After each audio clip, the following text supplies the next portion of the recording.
introduce yourself.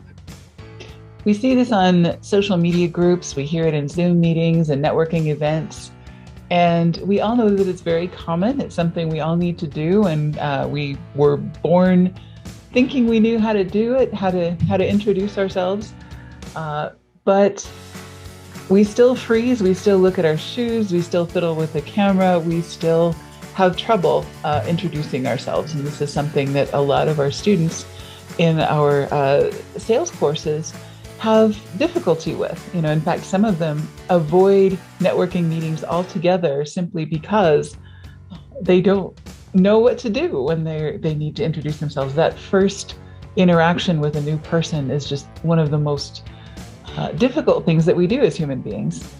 Part of the reason for this is because the stakes are so high. On one hand, this is your big chance to make a great first impression and to make valuable connections that might lead to sales or great friendships or great relationships. On the other hand, you don't want to overdo it and say too much. Should we give our entire life story? Should we just tell them what we had for breakfast? Should we do something in between? One person in one of our Aviation Sales Foundation courses told me that it was worth the entire price of the class if he could just master this one skill. He hated networking events and he would avoid them for this reason. He wouldn't even do the online events and totally relied on scheduled calls, because then people knew who he was and he didn't have to go through this ritual of introducing himself. He says, once I get past the introductions, I'm great with people and everything is much more comfortable. I have zero problems with my job in sales other than this one thing. And now he's so much more comfortable that he's going to every networking event he can find.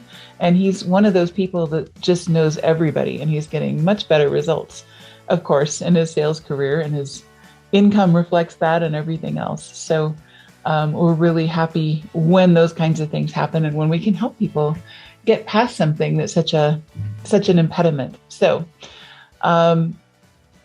here's how you do it. There's a simple 4-step formula that will really get past the fear and help you do a great introduction every single time.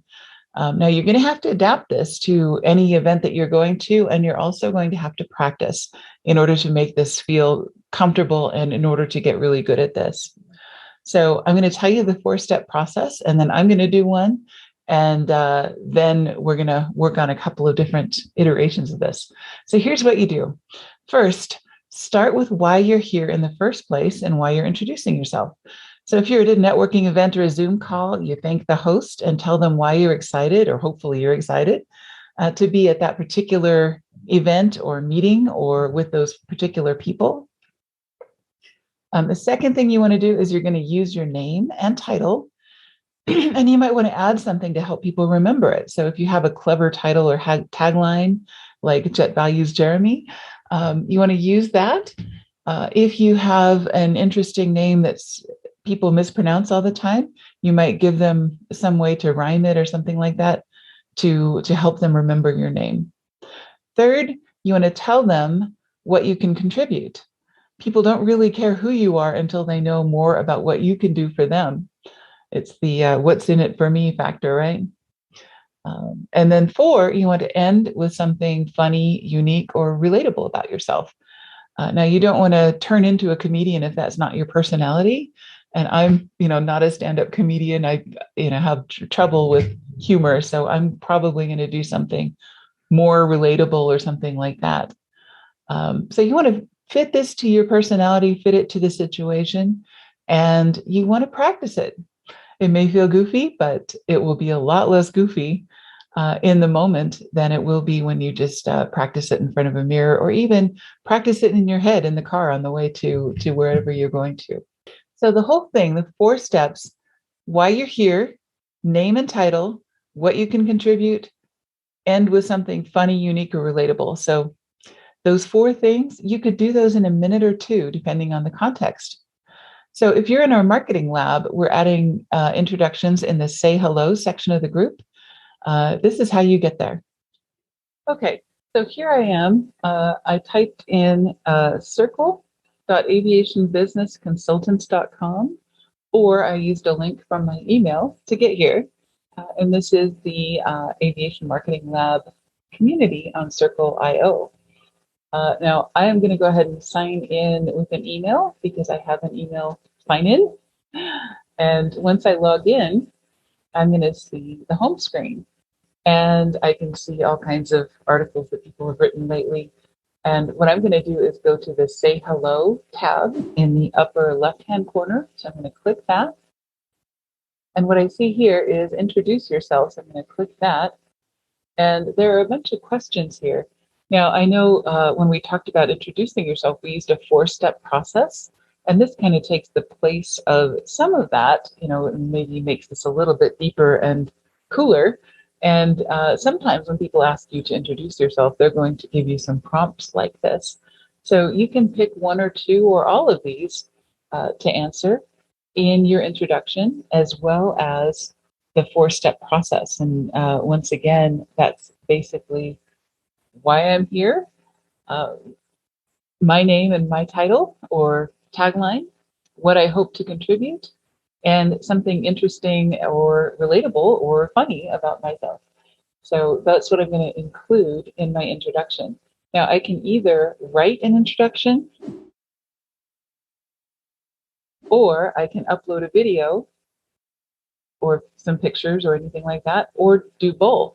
Now, I'm going to challenge you to do a video introduction for a couple of reasons. Number one, it's just so much more interesting for everyone else in the group to get to know you. And we learn a lot from each other from nonverbal communication. And secondly, it just gives you some practice in introducing yourself. And the more you do this, the better you're going to get at it. It's just like anything else. Action kills fear, and practice makes you better. So you can go ahead and do that. And then once you've done that, you're going to hit the gold post button. And that's going to make a post in this section. If you don't like what you just wrote, of course, you can always use the yellow dots and edit or delete your comment. You can write your intro, or for bonus points, add a video. Now, your brain is probably doing an interesting thing right now. You're thinking about all the reasons not to do this. You're too busy, or you'll do it later, or you don't really need to do this, or whatever, et cetera, et cetera, et cetera. Your brain is pretty ingenious at coming up with ways to get out of something that it doesn't want to do. But that's another reason to do this. Action kills fear. The more you do this, the more comfortable you're going to be. So I'm going to create a video for Circle, for my introduction. And I'm also going to create a slightly different version of that using that 4-step process for my LinkedIn profile also. And of course, my brain right now is screaming, I don't really want to do this. I don't want to put it out there on LinkedIn for everybody to see. But that's even more reason to do it. I'm in a sales job, and I need to be out there. I need to be representing my company, my product, my service. And, it's something that we as salespeople, that's part of the reason that salespeople make a better income than a lot of other professions, because we're willing to do things that the other people won't. And that is why entrepreneurs are often the highest paid people on the planet, is because we're willing to do things that other people are not willing to do. And this is in terms of anxiety factor, this is up there. There are worse things, but this is not so bad. You can do this. So I'm looking forward to seeing your introduction in the Circle group.